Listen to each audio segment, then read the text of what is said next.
Yeah, boom. Today we're gonna look at the inside snake disarm from a forehand stick strike.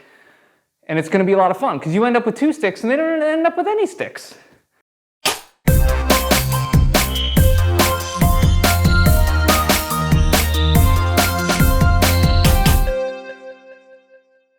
So we're gonna look at this inside snake disarm and we're gonna look at it from a forehand stick strike. So Jake is stepping in like he wants to crush, boom, yeah, in good distance. He's crushing out with the upper third of his stick right in that clavicle area for me. And typically, right, we will look at this off of that inside deflection block. So just like I talked about in my 3-count sombrata video, as that angle comes in, I step out, I meet with the stick and then with the hand. And usually when I'm looking for disarms, I'll still hunt for this hand check. And then where I end up in relation to that is going to sort of determine where the disarm, which disarm I get to take. So in this case, I'm still stepping off the line, I'm still meeting with the stick first, and I'm hunting for that hand, but I'm going to overshoot the hand in this case for my snake disarm. I want to clear my stick across my body, and then I'm going to wrap this up, which is why they call it a snake disarm. I'm going to wrap this up by pulling up and in, keeping this nice and tight. And all I'm trying to do is take the stick, wrist, hand, forearm structure from a position where it is strong and try to isolate the grip in a position where it is weak. Strong for me, weak for them. So as I step out and block, both of these hands swing across and up. I like to pull this up and in so that this stick threatens the use of their other hand and their space. As I pull my hand in, almost like I'm reading the instructions on the palm of my hand. From this position, again, I want to be sure that I'm isolating just the grip. Sometimes I'll see people overwrap here, and if you're squeezing their hand between your forearm and their chest, you're actually aiding their grip. They're not going to be able to let that stick go. Similarly, on the other side of things, if you're just on the stick and I don't have this hand structure isolated, he's going to be able to fight that pretty well. Yeah, either pull it free or do other business. Again, this will be a nice deterrent or equalizer in such cases. I step out and I loop up. This is isolated for him, and I've got a threat here. I haven't really disarmed. Even though I've done the snake, again, I've just isolated this structure in a weak position. There's a number of ways you can actually affect the disarm from here, but the one that I really like is to turn forearm to forearm to really smash this free, and then you've seen me return that fire on the backstroke.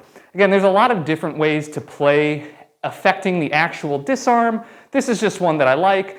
I like to put these in flow drills, so I'm not super concerned about which variation is the most technically sound or the best tactically speaking. This is just the one that I like, right? So it comes in here, I wrap this whole situation up, and then I smash their forearm to clear, and I've got that backstroke to cover in that case. A few other things you can think about. From here, I could just thrust him in the face or maybe the body and use that as the action that clears them away.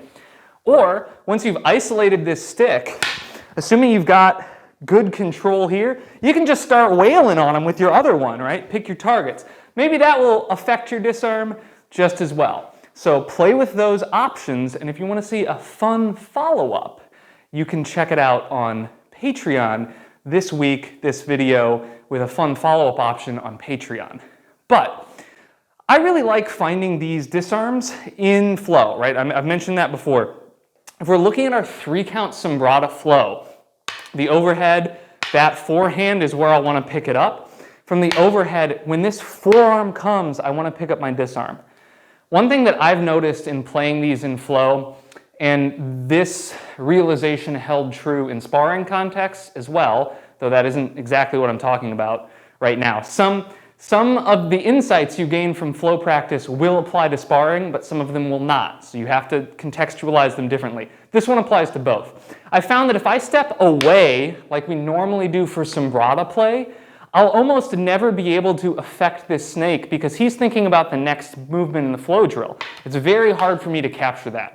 So when I'm picking this up in a 3-count, I usually, instead of stepping out to defend, I find myself crashing in to take that angle.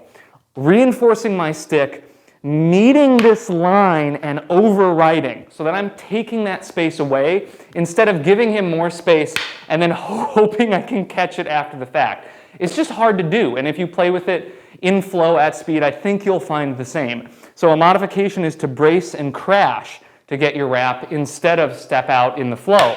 Here we are playing our flow, and here I brace and crash to take that angle. I've almost gripped his stick, so I'll let that slide out a little bit before I effect the disarm and follow up. So try it static to learn, try it in flow once you've learned it, see if there are other lessons or other things that you can find when practicing in the flow drill. And for a fun follow-up, check out Patreon this week. I'll look at some of that. Thank you. Thank you.